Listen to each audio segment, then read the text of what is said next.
Hi, and welcome to MusiCity Kids. We're here to help you grow strong in mind, body, and heart. My name is Tamara with Love in a Big World, and I am so glad that you're here to spend time with me and my friends today.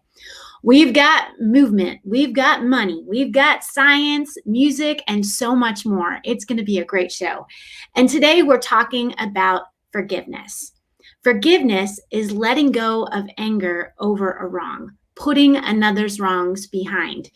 And I am sure that after all this time together at home, you have some people you need to forgive. So we're going to be talking about that in depth today.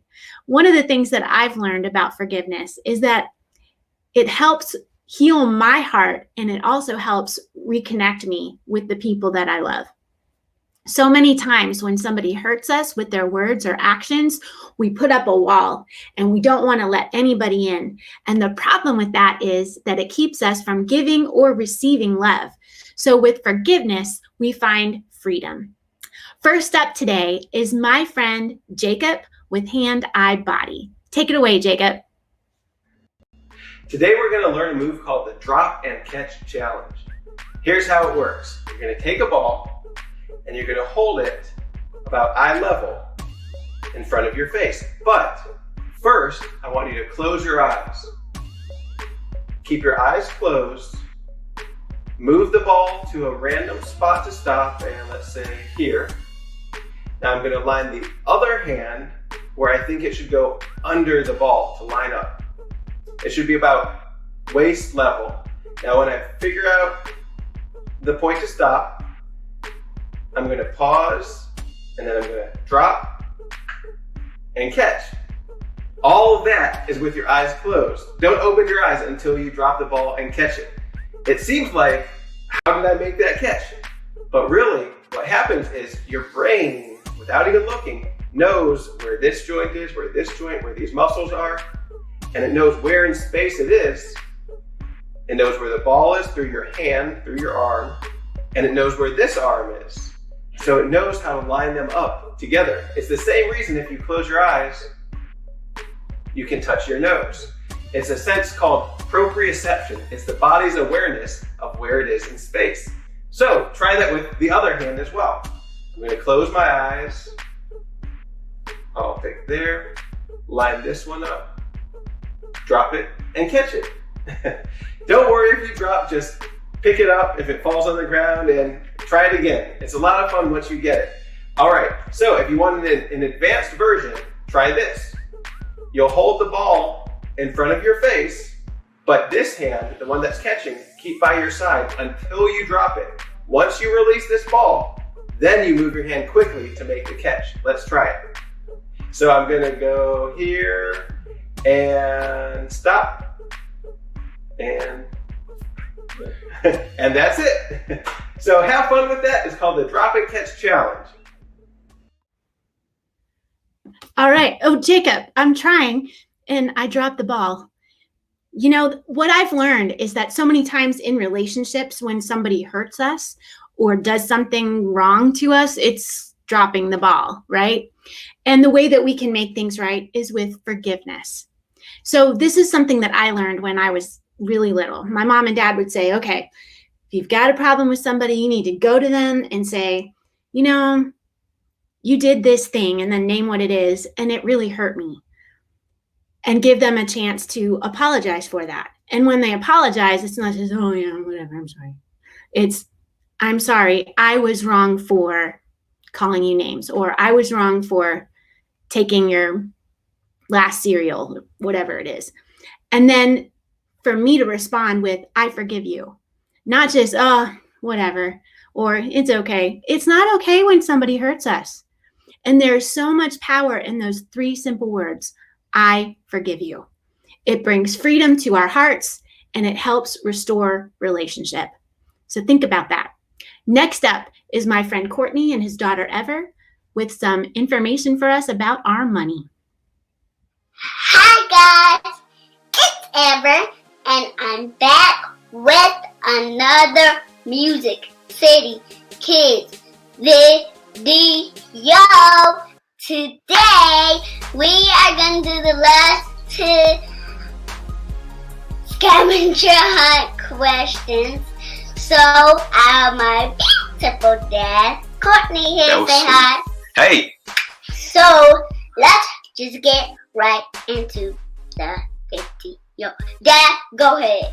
All right, so we're on our final 2 scavenger hunt questions. And if you forgot, how this works is I give you a question, you find that discovery on the Super Money Kid Bank, and then I give you a financial lesson that's tied to that discovery. You ready for the question? Mm-hmm. All right, our next question is, what is the Knowledge Bank website? Okay. So you guys, I don't really know this on the top of my head, but I do know it's on the bank. So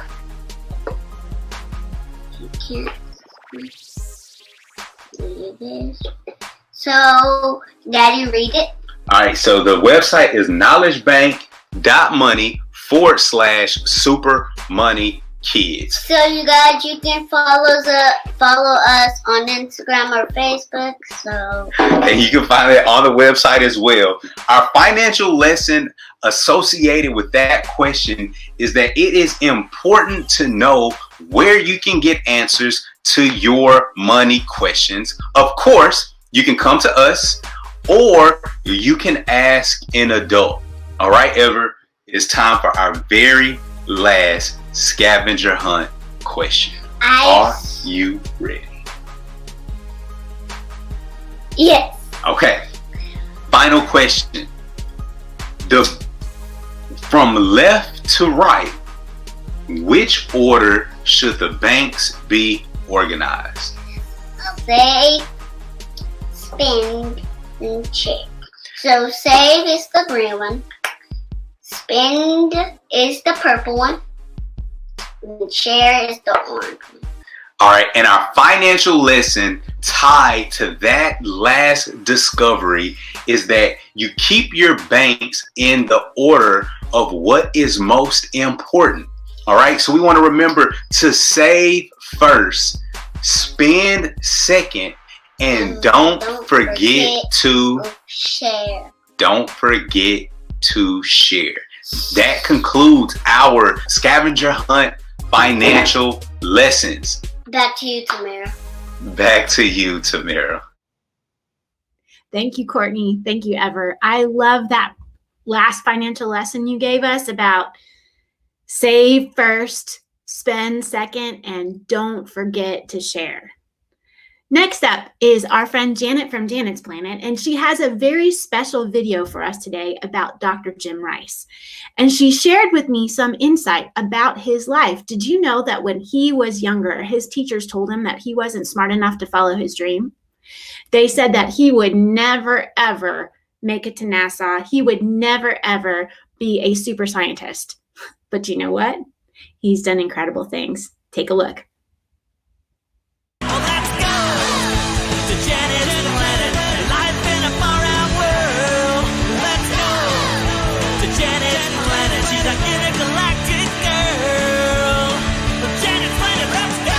I want you to meet my friend Dr. Jim Rice, Mars rover scientist. Okay, my name is Dr. James Rice. I'm an astrogeologist. What that really means is I'm a geologist, but I study geology on other planets, mostly Mars and the Moon. Now tell us one of the most remarkable things about Spirit and Opportunity. When we landed these vehicles, they were only supposed to last 90 days. And each rover was supposed to drive maybe about 600 meters. The dust is continually falling out of the Martian atmosphere. So it's kind of like raining dust, if you want to think of it that way. And it would coat the solar panels and eventually coat them with enough dust that the sunlight wouldn't be able to get through to give us enough power to survive. Well, we didn't know that these gusts of wind would come along at opportune moments and clean the dust off. And that's what's happened on Spirit and Opportunity. Thanks, Dr. Jim. Spirit managed to make a 3-kilometer trek to a series of hills and peaks that were named the Columbian Hills. Each of the 7 peaks in this series of hills bears the name of one of the 7 crew members aboard the Space Shuttle Columbia that disintegrated upon re-entry into the Earth's atmosphere February 1st, 2003. It's a great tribute to the spirit of exploration. The Martian rover Spirit was built only to last for 90 days and go about 600 meters. But Spirit was the little rover that could and ended up going 20 times farther than NASA ever expected. So let's go do a little bit of roving of our own.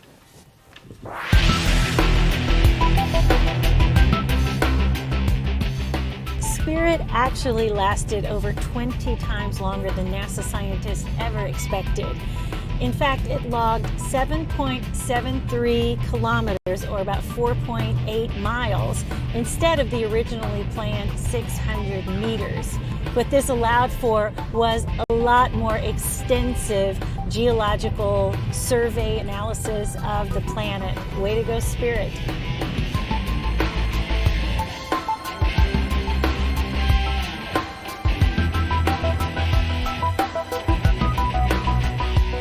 So after 4.8 Martian miles, Spirit decided to take a long nap back in 2010. And I can kind of see why. Sleep, sleep, sleep on it. Brain needs sleep to concentrate, problem solve, imagine and create. Thank you, Janet. I didn't know about Dr. Jim Rice and his work. He's been working on all the Mars rovers. He's incredibly smart, and I bet he had to forgive those teachers who told him long ago that he didn't have what it takes to be a super scientist.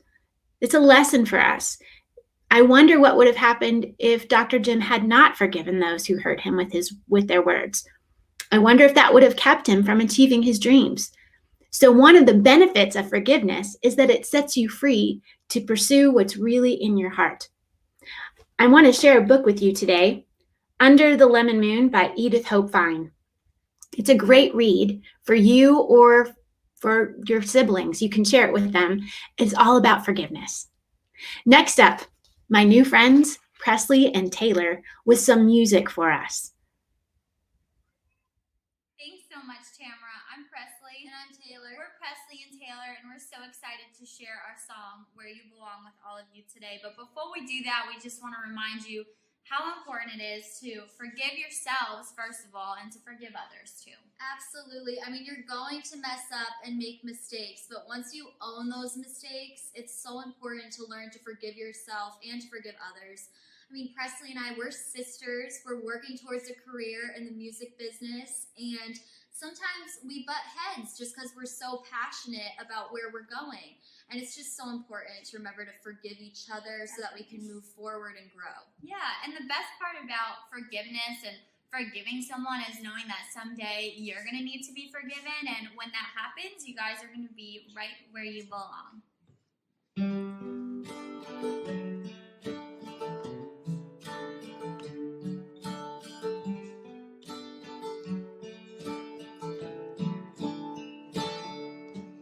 In this crazy life, you only get so many chances. Swing for the fences, make a difference, leave your mark. But there's no telling what 5 cards that you'll be handed. Sometimes it's diamonds, sometimes spades, and sometimes hearts. So wait on it, pray on it, set that course and stay on it. Chances are your chance will come along. And just go with it, flow with it, ride that wave and grow with it. You just might end up where you belong.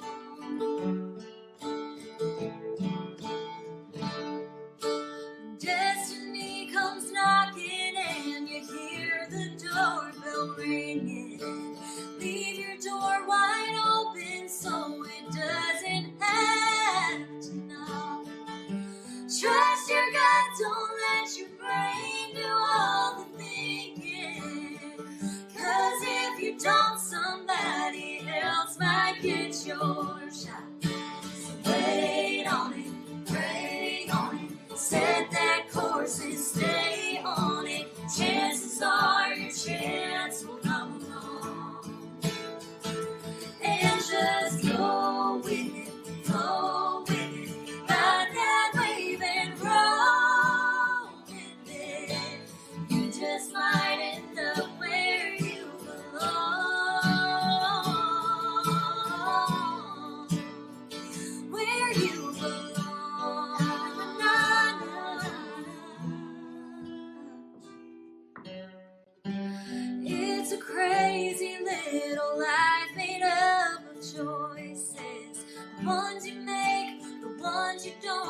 and the ones you never forget. But the worst one made us hear it and ignoring all the voices, begging you to listen to your soul and lost to live.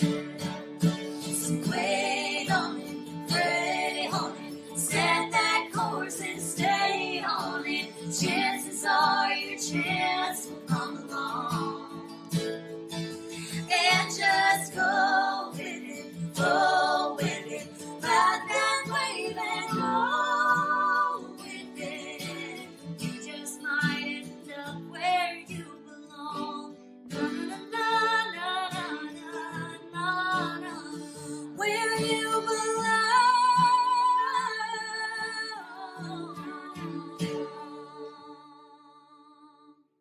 Back to you, Tamara.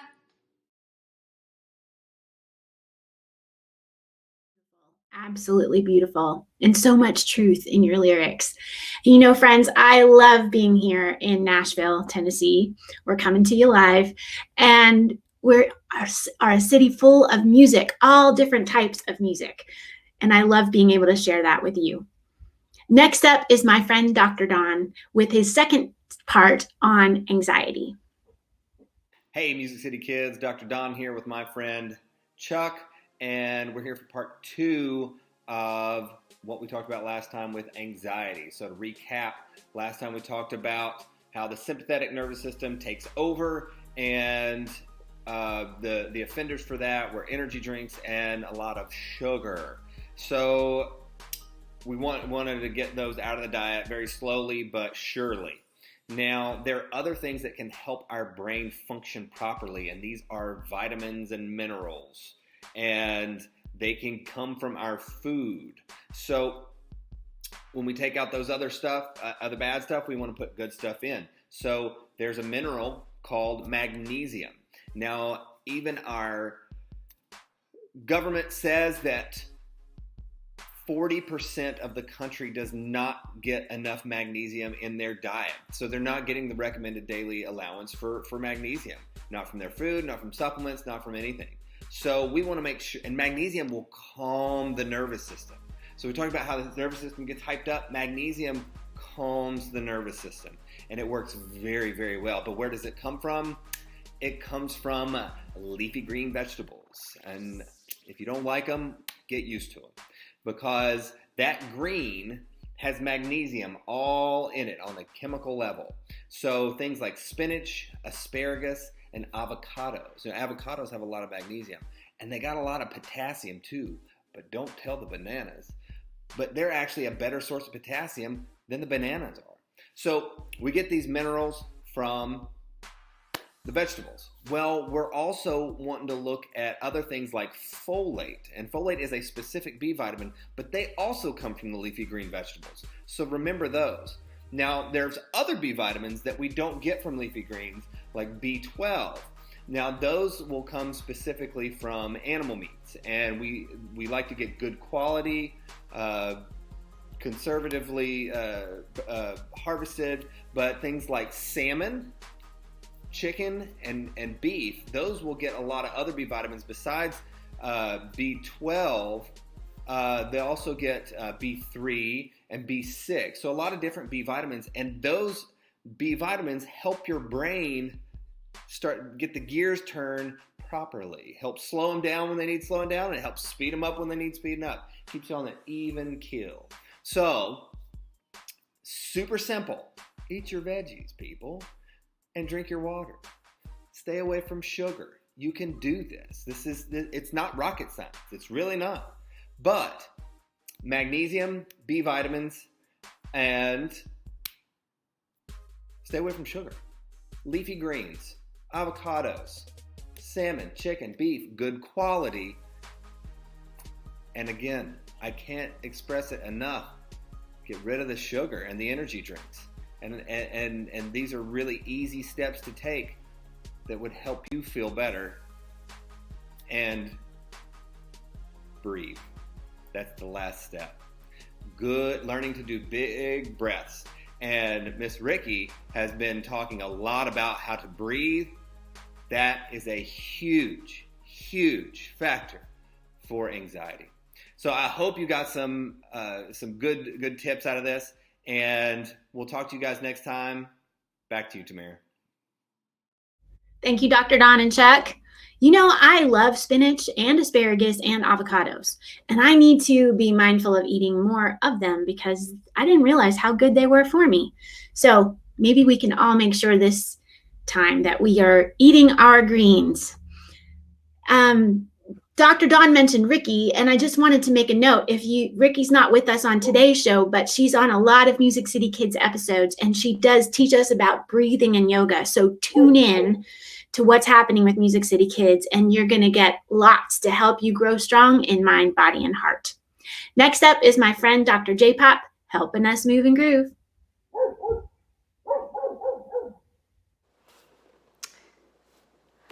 Hey everybody. So, fun fact, did you know that the first thing you learned how to do when you were born was breathe? Yep, and you learned how to breathe with your respiratory system that developed when you were in your mommy's tummy. Did you also know that just like you can exercise the body, you can exercise the respiratory system too? I know. You are kind of exercising it when you move your body, but there's ways that we can just focus on the respiratory system. And today, I'm going to teach you something called shape breathing, okay? So with shape breathing, you pick a shape and you pick a time. So today we're gonna start with the square and we're gonna start with 2 seconds. So this is how it goes. For the square, for one side of the square, I would inhale for 2 seconds. Then I'll hold my breath for 2 seconds. Then I'll exhale for 2 seconds and then hold my breath. And then I've breathed in a square, okay? Then you start that whole process over again. So we're gonna do it together. We're gonna do a square and we're gonna do 2 seconds. Are you ready? All right.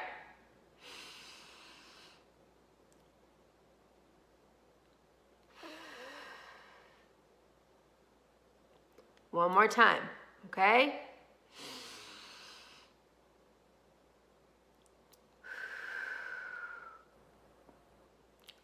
Awesome.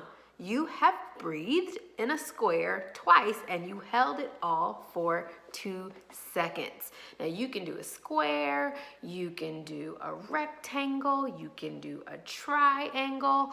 All you're doing is working on your ability to breathe in and hold that breath and fill your lungs, and also the power in your exhale.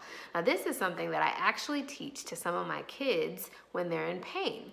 Because sometimes when you're in pain, your body's actually okay, but breathing is a great way to signal to your body that you are safe. So when you're upset, when you're angry, when you're maybe anxious or scared, you can pull out this shape breathing and it will help you feel better, okay? See you guys later. Back to you, Tamara. I've never heard of shape breathing before, so I'm learning too. Next is my friend, Micah. We want to hear from his point of view about forgiveness.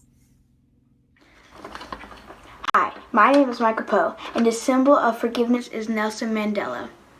Nelson Mandela was born on July 18th, 1918, and sadly died December 5th, 2013. Mandela is an activist and a civil rights hero. In 1944, he joined the African National Congress. They were a political group that strived for equal rights. After he was in prison for 27 years, he helped the people of the ANC end the apartheid, which further divided race. They did this in a secret group. After all of this, Mandela won the Nobel Peace Prize and became the first black president of South Africa. Then in 1999, Nelson retired from being president, but stayed a symbol of peace, equality, and forgiveness. He is a symbol of forgiveness because when released from prison, instead of seeking revenge and hatred from being tortured, he asked for forgiveness and reconciliation. People felt betrayed from this but changed because of his exemplary response. Forgiveness is the action or process of forgiving or to be forgiven. And I drew a picture of Nelson Mandela, and I wrote some quotes of people who forgave people. And this is it. The weak can never forgive. Forgiveness is the attribute of the strong. Gandhi. Forgiveness liberates the soul and removes fear. That's why it's so powerful. Mandela. Resentment is like drinking poison and hoping it'll kill your enemies. Nelson Mandela. Only free men can negotiate. Prisoners cannot enter their contracts. Mandela. And it is in our hands to make a better world for all the people who live in it. Mandela.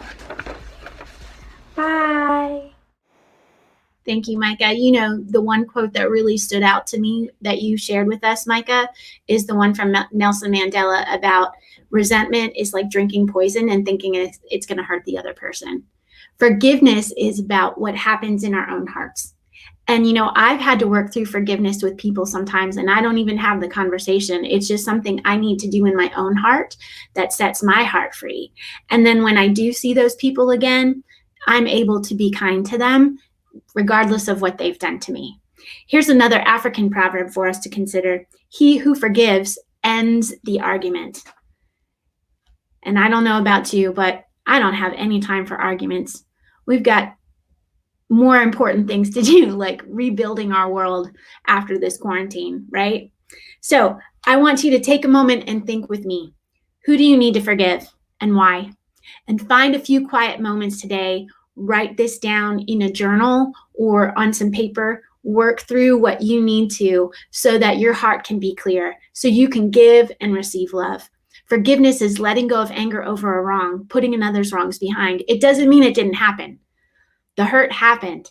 It's very real, but we have a choice whether to hold on to it or let it go.